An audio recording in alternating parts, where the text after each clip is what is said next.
Hello guys, good morning. तो कैसे हो आप सब लोग? आई होप आप सब ठीक होंगे और मजे में होंगे गाइस। तो गाइस, मैं अभी ये वीडियो क्यों बनाने जा रहा हूँ, मैं आपको एक बात समझाना चाहता हूँ, तो आप समझ जाओ। चाहे आप नए हो या फिर एसएससीजीडी के एग्जाम एक दो बार आप दे चुके हो, फिर भी आप एग्जाम दे रहे हो, बट यहाँ पर एक चीज है, दिमाग लगाने वाली बात है। ठीक है, दिमाग लगाने वाली बात क्या है? अगर मेरी बात आपको सही लगती है तो आप मुझे सपोर्ट करना, अगर सही नहीं लगती है तो आप बताना कि भाई ये गलत है। ठीक है, अब क्या होता है ना, हम एग्जाम देने चले जाते हैं। ठीक है, एग्जाम देने चले जाते हैं, उसमें सबका सिलेक्शन अलग अलग रहता है कि मैंने अपना फर्स्ट ऑप्शन सीआईएसएफ दिया है, दूसरे ने बीएसएफ दिया होगा, तीसरे ने सीआरपीएफ दिया होगा। हर कोई अपना अलग अलग जिसको जो डिपार्टमेंट पसंद है उस वो डिपार्टमेंट को वो चॉइस करता है। ठीक है, बट जब एग्जाम हॉल में बैठता है ना, उसको नहीं पता होता है कि वो कितना मार्क लाएगा तो उसका वो डिपार्टमेंट मिलेगा। ठीक है, अगर मान के चलो मैं एग्जाम देने गया, मैं सोच के रखा हूँ यार मुझे सीआईएसएफ में जाना है। ठीक है, सीआईएसएफ में जाना है तो मुझे पता नहीं कि मेरे स्टेट में सीआईएसएफ का मार्क जाता कितना है। ठीक है, अगर वो मुझे पता चल जाए कि नहीं यार मेरे स्टेट में सीआईएसएफ का 160 में से 50 मार्क जाता है, तो मुझे पता है ना भाई 50 मार्क मुझे जाता है तो मुझे लगभग 70 मार्क लाने से हो जाएगा। 70 मार्क लाना है तो क्या करना है, आपको लगभग 35 क्वेश्चन आपको टिक करने हैं। ठीक है, बट ये किसी को भी पता नहीं होता कि आपको जाना किस में है, आपका कटअप कितना रहता है उस डिपार्टमेंट का।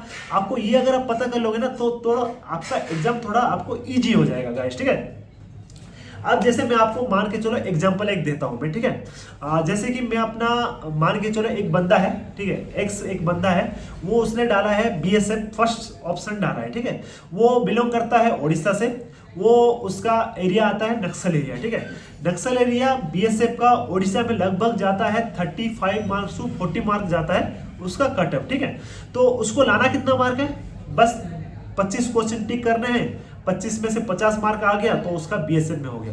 बट ये अगर उसको पता नहीं है तो ये एग्जाम हॉल में जाता है, बैठता है, देखता है, टिक करता है, टिक करता है, टिक करता है, टिक करता है, टिक करता है, जितना होता है उतना करता है। अब इसको पता नहीं है कि भाई मुझे मार्क कितना लाना है और मैंने कितना टिक करना है। वो 25 क्वेश्चन टिक कर देता है सही सही। ठीक है, 25 क्वेश्चन इसने टिक टिक सही टिक कर दिया है। फिर और कितने बच गए, और बच गए 45 क्वेश्चन। ठीक है, तो इसको बट पता नहीं है ना कितना मार्क लाना है, तो ये क्या करता है और भी टिक कर कर करके चला जाता है। तो उसमें से क्या होता है, और उसमें 10-15 क्वेश्चन गलत हो जाता है। अगर 10 क्वेश्चन गलत हो गया तो आपका लगभग 5 मार्क तो माइनस चला गया। आपने 25 क्वेश्चन जो टिक किए थे, 25 क्वेश्चन का जो टिक किया था आपने, 25 क्वेश्चन का कितना टिक किया था तो 50 मार्क बन गया। 50 में फिर उसने ज्यादा टिक कर दिया तो 20-30 टिक एक्स्ट्रा कर दिया तो 20 टिक किया तो 10 मार्क चला गया। 50 में से फिर उसमें 10 चला गया, बचा कितना, 40। तो वहां पर वो फंस गया। ठीक है, लेकिन अगर आपको पता है कि मुझे पता है यार मेरे स्टेट में मैं नक्सल एरिया से बिलोंग करता हूँ और मैंने सीआईएसएफ फर्स्ट ऑप्शन डाला है और सीआईएसएफ का पहली बार जो कटअप गया था वो लगभग 60 मार्क कटअप गया था, तो मुझे इस बार बस 70 या 75-80 मार्क तक करना है, जो कि पूरा एक्यूरेसी सही होना चाहिए। उसके बाद अगर कोई क्वेश्चन मुझे आ रहा है तो मैं उसको टिक करूंगा, अगर नहीं आ रहा है तो छोड़ दूंगा। ऐसे नहीं कि मुझे सारे के सारे टिक करना है। तो मैंने सोच लिया कि नहीं यार मुझे 80 मार्क लाना है जैसे भी करके। ठीक है, और मैं एग्जाम हॉल में गया, बैठा, मैंने पूरा एक्यूरेट 40 क्वेश्चन मैंने टिक कर दिया। ठीक है, 40 क्वेश्चन टिक कर दिया, मेरा 80 मार्क बन गया। अब मेरा 80 मार्क बन गया, 40 क्वेश्चन टिक कर दिया, और बचे कितने, 40 क्वेश्चन। और बस उस 40 क्वेश्चन को आपको देखना है, बस उसको आपको छेड़ना नहीं है। और मैं 40 बस, और जो 40 क्वेश्चन बचे होंगे उसको मैं देखूंगा, यार हाँ ये ठीक होगा, नहीं होगा, नहीं होगा यार मुझे ये पता नहीं, तो उसको छोड़ो, नहीं पता नहीं, छोड़ो छोड़ो छोड़ो छोड़ो। फिर देखूंगा, अरे यार हाँ ये क्वेश्चन का तो ये आंसर ठीक होगा, तो उसको ही मुझे टिक करना है जो सही होगा। ठीक है, ना कि गलत होगा, मुझे पता नहीं, मैं फिर भी उसको टिक कर दूंगा तो मेरा जो 40 क्वेश्चन सही हुआ है, 80 मार्क का है, उसमें से माइनस मार्किंग चला जाएगा यार। तो वो गलती मुझे नहीं करना है। इधर मुझे पता है कि मेरा अपना 80 मार्क ले आया, मेरा सीआईएसएफ पक्का, मैं सीआईएसएफ सिलेक्शन हो चुका हूँ, बस मुझे मेडिकल फिजिकल निकालना है और कोई भी दिक्कत नहीं है। ठीक है, आप इतने श्योर हो गए तो आपको फिर जो क्वेश्चन आएंगे 40 क्वेश्चन, उसमें से जो आपको 100%, 101% जो आपको पता होगा बस उसको ही टिक करना है, और उसके अलावा आपको कुछ भी नहीं छेड़ना है। उसमें से आप अगर गलती करते हो तो अपने पैरों में कुल्हाड़ी मारने जैसे होगा गाइस। ठीक है, तो वो गलती मत करना। तो पहले आप जान जाओ कि आपके स्टेट में आपका जो एरिया है उस एरिया में आपने जिस फोर्स में डाला है उस फोर्स का कटअप कितना गया था। ठीक है, वो जान जाओ, और उस जितना कटअप गया था उससे लगभग 10 मार्क ज्यादा रखो। 10 से 15 मार्क अगर ज्यादा आप रखते हो तो 100% आपका सिलेक्शन हो जाएगा। ठीक है। 100%। अगर 2023 में कटअप गया था आपके एरिया में 50 मार्क, तो आपको टारगेट रखना है कि मुझे 65 मार्क लाना है। 65 मार्क आपने ला दिया तो वो 100% आपको वो पोस्ट मिलना ही मिलना है।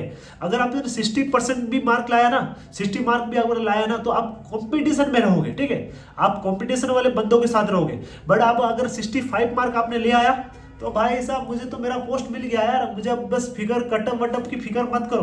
कटअप वटअप की फिक्र कर करके लड़के लोग क्या करते हैं पता है, इसमें सर्च करते हैं कि इसमें कटअप कितना गया था, इतना गया था। एग्जाम देने के बाद कटअप देखते हो भाई, एग्जाम देने के बाद कटअप देखने की क्या जरूरत है? आपको पता है कि आपने इतना मार्क लाया है और आपके स्टेट में इतना मार्क गया है, एग्जाम देने के बाद कटअप देखने की क्या जरूरत है? बेफिजूल आपको टेंशन लेना जरूरत नहीं है, ठीक है। तो आप बेचोर हो, आप अपने घर की जिम्मेदारी संभालने के लिए आप नौकरी ट्राई कर रहे हो। ऐसे नहीं कि आप बच्चे हो और आपको चॉकलेट वॉकलेट के लिए या फिर गेम वेम खेलने के लिए, मोबाइल के लिए आप नौकरी ज्वाइन कर रहे हो। नौकरी ज्वाइन करना कोई बच्चों का खेल नहीं है, ये आपका भविष्य, आपका जो फ्यूचर है उसको डिफाइन करता है ये। आप अगर अपने फ्यूचर को लेकर टेंशन नहीं हो और आप जिम्मेदार नहीं, आप नहीं सोच रहे हो कि मैं अपने फ्यूचर को लेकर सीरियस हूं, तो आपको दिक्कत हो सकता है। बट जो बंदा अपने फ्यूचर को लेकर सीरियस होता है ना, वो पहले से अपना पूरा प्लान करके रखता है कि भाई मैं इसमें डाल रहा हूँ, इसका कटअप अगली बार इतना गया था, मुझे इस बार इतना लाना है, तब जाके मेरा कटअप, मेरा जाके सिलेक्शन होगा। तो वो उतना ही करेगा। और ओवर थिंकिंग वाले लड़के क्या करते हैं, जाते हैं 80 के 80 क्वेश्चन टिक कर देते हैं, वो 40 टिक किए हैं, सही है, फिर और जो 40 होता है उसको ऐसे ही हवा में उड़ा देते हैं। उसके चक्कर में जो मिलने वाला होता है वो भी नहीं मिलता, जो नहीं मिलने वाला होता है वो भी नहीं मिलता, ठीक है। तो आप मेरी बात समझ जाओ। और मैं आप सबसे ये बोलना चाहता हूँ, अगर आप एसएससी जीडी की तैयारी कर रहे हो, आप मेरे छोटे भाई छोटे बहन या मेरे बड़े भाई या बड़े बहन जो भी हो, मैं उनके लिए अच्छा बोलना चाहता हूँ कि आप एसएससी जीडी की तैयारी कर रहे हो, उसके साथ आप अपने स्टेट की भी तैयारी रखो गाइस, ठीक है। अगर आपका स्टेट में अगर कुछ भी हो जाता है, लगभग आप अगर एसएससी जीडी में जो की सैलरी है 21,700 है, अगर आपको आपके स्टेट में 15,000 16,000 17,000 में भी आपको हो रहा है ना, तो आप अपने स्टेट को चॉइस करना गाइस, ठीक है।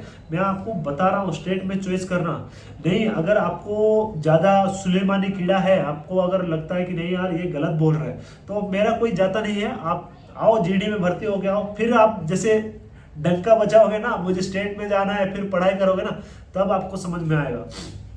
तो मैं यहाँ पर दो बंदों के लिए बताना चाहता हूँ, जो रिस्क लेना चाहता है और जो रिस्क नहीं लेना चाहता। जो रिस्क नहीं लेना चाहता, भाई साहब आपका स्टेट में आपको कोई भी जॉब मिल रहा है तो आप उसमें चले जाओ और अपने स्टेट में रहो, अपनी फैमिली के साथ रहो और खुश रहो। अगर आप रिस्क लेने वाले बंदे हो और आप टैलेंटेड बंदे हो, सोच रहे हो कि नहीं यार मैं एसएससी जीडी में भर्ती होता हूँ, फिर अगर नहीं होता है तो मैं अपना स्टेट में कोई भी एग्जाम में क्रैक करके निकल जाऊंगा, तो वो बंदा आराम से डाल सकता है एसएससी जीडी में। बट आपको पता है कि आपकी लिमिट और आपकी टैलेंट, आपको पता है कि नहीं यार मुझे स्टेट में हो गया तो मुझे स्टेट में रहना चाहिए, ना कि थोड़े लालच के चक्कर में 2-3 हजार के चक्कर में जीडी में भर्ती हो जाओ, ठीक है। फिर जो आपको सही लगता है वो करो। तो thanks for watching this video, keep supporting, keep loving guys. मेरा बस 2 पॉइंट है, अगर आपका स्टेट में हो रहा है तो स्टेट में जाओ, ठीक है।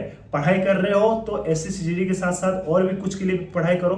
थर्ड है, खाली नहीं आपको एसएससी जीडी में ही आना है तो आप पहले कटअप का देख लो, एनालाइज कर लो कि भाई आपके एरिया में, आपका स्टेट में, आपके एरिया में कितना कटअप गया था कौन से फोर्स के लिए, तो वो आप क्लियर कर लो। फिर आप उसमें डायरेक्ट जाके अपना देखो कि मुझे 80 मार्क चाहिए तो मैं जाऊंगा 40 मार्क टिक करूंगा, मेरा 80 मार्क बन गया भाई, अब जो आता है उतना करूंगा, नहीं आता है बेकार बैठा रहूंगा, इधर उधर देखता रहूंगा एग्जाम हॉल में। ये थिंकिंग रखो भाई लोग, ठीक है। तो thanks for watching this video, keep supporting, keep loving guys, bye bye, take care, have a good day.